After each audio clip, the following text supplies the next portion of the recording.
17 اگست 1988 بہاولپور کے آسمان پر ایک دھماکہ ہوا اور چند لمحوں میں پاکستان کا صدر جنرل محمد ضیاء الحق تاریخ کا ایک ایسا کردار بن گیا جس کے بارے میں آج تک سوال پوچھے جاتے ہیں۔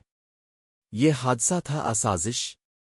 جنرل ضیاء الحق وہ نام جو پاکستان کی فوج، سیاست اور نظریے تینوں پر گہرا اثر چھوڑ گیا۔ 1977 میں جب ملک سیاسی انتشار کا شکار تھا، انہوں نے اقتدار سنبھالا اور کہا، میں صرف 90 دن کے لیے آیا ہوں ملک میں نظام درست کرنے، مگر یہ 90 دن 11 سال بن گئے۔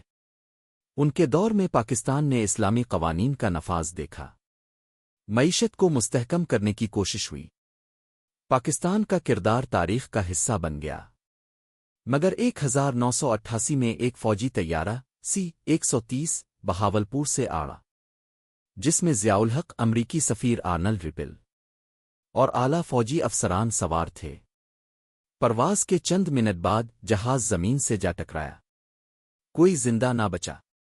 وجہ آج تک راز ہے۔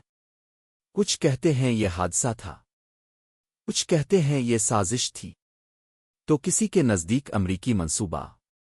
مگر ایک بات طے ہے، جنرل ضیاء نے پاکستان کے نظریاتی دفاع کے لیے آخری لمحہ تک کام کیا، چاہے آپ ان سے اتفاق کریں یا اختلاف، مگر انکار ممکن نہیں۔ ضیاء الحق نے پاکستان کی تاریخ بدل دی، ان کی شہادت ایک راز بنی رہی، مگر ان کی میراث ہمیشہ یاد رکھی جائے گی۔ یہ ہے کہانی اس جرنیل کی، جو صرف حکم نہیں دیتا تھا، خود میدان میں رہتا تھا۔ جنرل ضیاء الحق، شہادت سازش۔ فیصلہ آپ کا۔ اگر آپ مزید پاکستانی ہیروز کو جاننا چاہتے ہیں تو اس ویڈیو کو لائک کریں اور چینل کو سبسکرائب کرنا نہ بھولیں۔